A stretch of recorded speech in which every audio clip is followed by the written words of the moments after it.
Let us dwell together in peace, and let us not be instruments of our own or of others' oppression. Now may God's word be spoken, may only God's word be heard. Amen. My grandmother, married with children, went to college for a year, and then, divorced with children, went 9 consecutive summers after that. It took her 10 years, but she earned her bachelor's degree from Arkansas State Teachers College, now known as the University of Central Arkansas. A single mother, working and going to school in the 40s and 50s. Who does she think she is? Just having it all, doing it all, working, going to school, raising a family, no man in sight. What? Who does she think she is? Well, to be fair, later there were other men, but at that time, there was a step-grandfather for a little bit. But she was someone who wanted and who knew she deserved a career. And she had within her what was required to make that happen. She knew it wasn't the community standard necessarily in small town, Ozark small town. It wasn't necessarily what her family expected or what anybody told her was possible. She just knew what she was capable of, and she listened to her own inner guidance. Her sister, my great aunt Lois, did the exact same thing, the 10-year bachelor's degree, but she went another 3 summers to get a master's degree from Syracuse University. And she became a leader in what was then the new field of special education. In World War II, her brother was drafted, and their other brother volunteered to be in solidarity.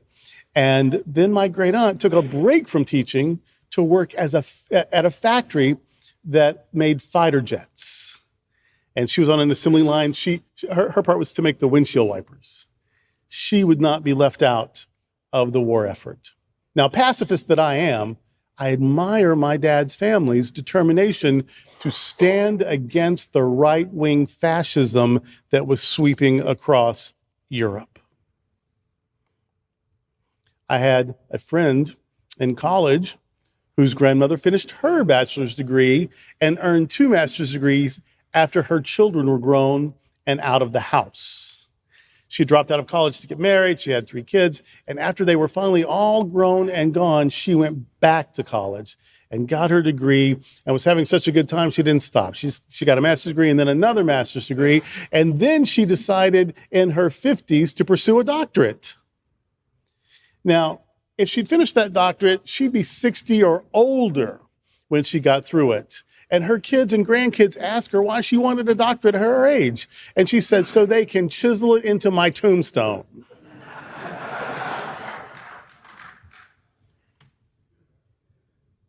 But she didn't finish that last degree. In fact, her daughter was also working on a PhD. So she dropped out of her PhD program to help raise her grandchildren so that her daughter could finish her PhD, because her daughter still had her career ahead of her. But this middle-aged woman earned 3 degrees and started a 4th, leading up to retirement age. She was an academic. She would never have a tenured position on faculty anywhere. She did work in administration at a couple of colleges. And she did raise highly educated children, a physician, a writer, and a professor. But she was an academic, and she knew that about herself, and she trusted that about herself. And she showed her family and community that intellect need not retire. When F. Bernardette Turner was young, she wanted to be an Episcopal priest, and she went to her priest to begin the process. Now, here's the problem. When F. Bernardette Turner was young, it was the 20s. And so when she went to her priest to say she wanted to be one, he almost laughed in her face as he explained that women weren't meant to be priests. She discovered a new thought philosophy called divine science. And since divine science teaches that God really is all there is, God is the word we use for the life we all share, which never ends, they didn't care if women wanted to be ministers. If God is all there is, if God is the ground of all being, if it's in God that we all live and move and have our being, then how is man or woman or man, non-binary? It doesn't matter. We're all part of God. So of course you can be a minister, whoever you are. In fact, divine science was started by women. And so Bernardette became a divine science minister. And she, along the way, a long career, 60-something years, she practiced as a therapist and a professor. She wrote books. She was the pastor of a couple of divine science churches. And then in retirement, in her 80s, she became an Episcopal priest. In her 80s, y'all. In her 80s. She became, now why? She's never going to benefit from the pension plan. She's never going to get it. They're never going to give her a church. So why bother? Well, she just chose to become the chaplain of her retirement home. And so here she is, becoming a priest in her 80s, getting a full-time ministry right where she lives in a retirement home. Who is she? Who is she to loop back around and live her dreams of 60 years earlier? Who does she think she is? Who is she to think women could be ministers and that Episcopalians could practice New Thought and that people approaching 90 could have an active ministry? Just who does she think she is? Dr. King was assassinated before he was 40. Who is this kid who thinks he can change the world? When I came here to Sunshine Cathedral many years ago, almost 18 years ago, I was 39. And I liked it so much, I stayed that way ever since. But I was 39, and people honestly asked me when I was interviewing, did I think I was old enough? I'd already been in ministry for almost 20 years. They asked me if I thought I was old enough to handle the responsibility. Who is this kid? Who is this kid? No one's asked me that lately. But it was the same age Dr. King was, and he had already shaken up the entire world. Who is this kid who thinks he can do something? William Dorsy Swan was born into slavery, but being a former slave isn't what he's remembered for. He's remembered as the first self-identified drag queen in the United States, or as he stated it, queen of drag. That's even grander, isn't it? He was a queen, or the queen of drag. And he led a queer resistance group in the 19th century. Who is he to resist oppression and boldly express himself in creative and countercultural ways? Who does he think he is? Well, Jack Brown was a drag performer in the early 1900s. He and his stage partner introduced the popular dance, the cakewalk. And it was big. I mean, Vogue big. It was huge. It was the most popular dance of the day. Royalty did it in Europe. Big parties, a great society in New York was doing it. It was the dance, and it was introduced by Jack Brown and his performing partner. Now, Brown's photo is often used for Swan, but there are no known photos of Swan. No, this person who did what he did, nobody even bothered to take a picture of. But Brown isn't as well known. And so even though he was a popular entertainer who introduced a dance craze to the US and France, and it went global, he was less known. Swan had no picture. And so as often happens with marginalized groups, they got combined. And so if you look up Swan right now, you'll see Brown's photo. They were two very different and very accomplished people. Who is this Jack Brown, whose photo people mistake for someone else? Who is he to start a global dance craze? Well, that's the question that is asked about Jesus in today's gospel. Who is he? Who does he think he is? I mean, we know his family, but who is he trying to be now? Isn't he a local contractor? Who is he to be preaching like he's somebody and trying to be a healer? Isn't he the one whose mother got pregnant under very questionable circumstances? Isn't he the one whose mother, who she was engaged to, wasn't the father? Isn't he the one who's just another illiterate peasant like the rest of us? Isn't he someone who's living in an occupied territory like the rest of us? Wasn't he born like in the most impoverished situation on the road in a barn? Who is he? We know his story, and we're not going to let his story be anything different than what we think we know about him. And now suddenly he thinks he has something to say and something to do. He's a preacher and a healer now, I guess. They didn't want to believe what his life had become. They didn't want to notice his evolution. They didn't want to listen to people who knew him now, not who thought they knew him way back when, but who have experienced him lately. And they didn't want to hear his testimony about his own profound journey. Oh, you've made a lot of judgments based on what you thought you knew and what you heard and what you thought you were looking at, but some things have happened since then. Let me tell you about it. Nope, not interested in that. I've already decided who you are. I'll tell you who you are, and you'll like it. They decided who he was, and they weren't going to let him be anything else. Transgender people know that feeling. Queer people know that feeling. Women in sexist families and cultures and churches know that feeling. People living with chronic conditions know that feeling.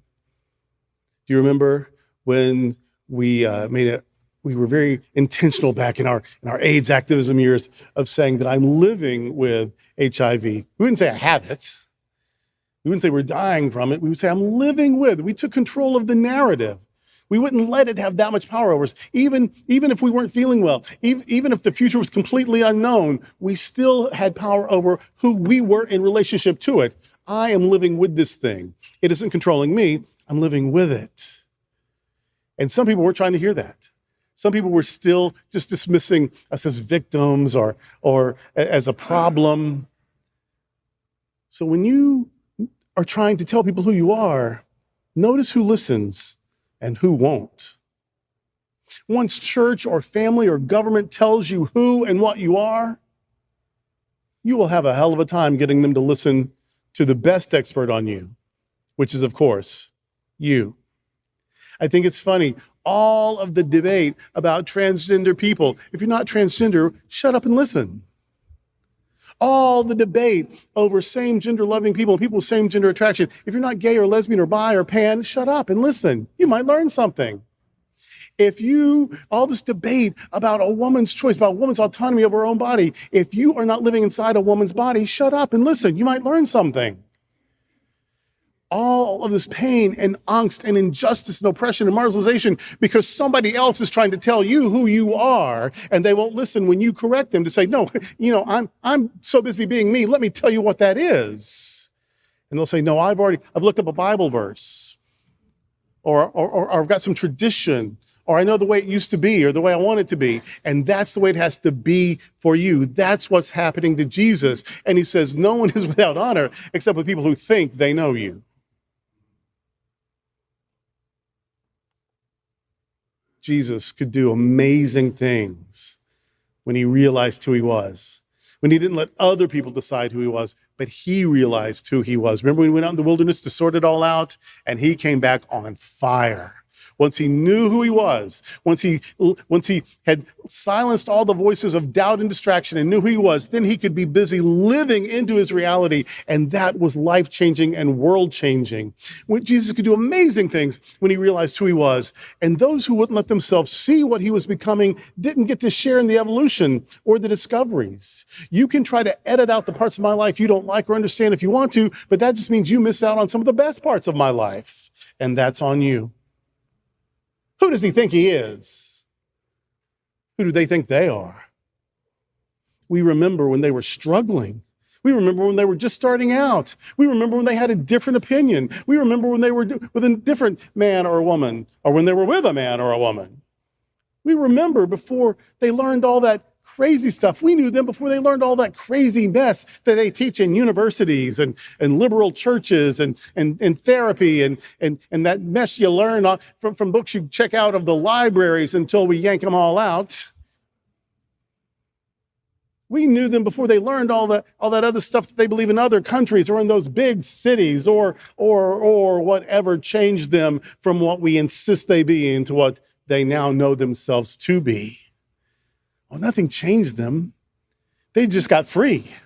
They just got permission to live out loud. So someone asked me just this week, and they didn't do it in a nice way, why? What is this fad about trans? Why are so many people trans now? There used to not be all these trans. I'm like, let me show you what you don't know. There have always been transgender and non-binary and gender non-conforming people, always. but they were afraid to tell you because of this. But now they're not as afraid of you, and they're telling you. No, there's not more of them. There's just fewer of them afraid of you. That's what's happening.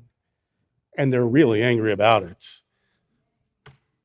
And the same with gay, and the same with all of these. The same with mental health, the same with so many things. Yeah, we're just tired of being afraid.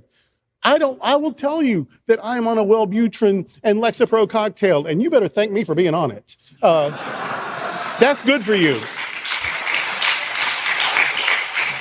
That's good for you. I have been HIV positive for now over 3 decades. I'm not ashamed to tell you that. I am proud that I'm standing here to tell you that.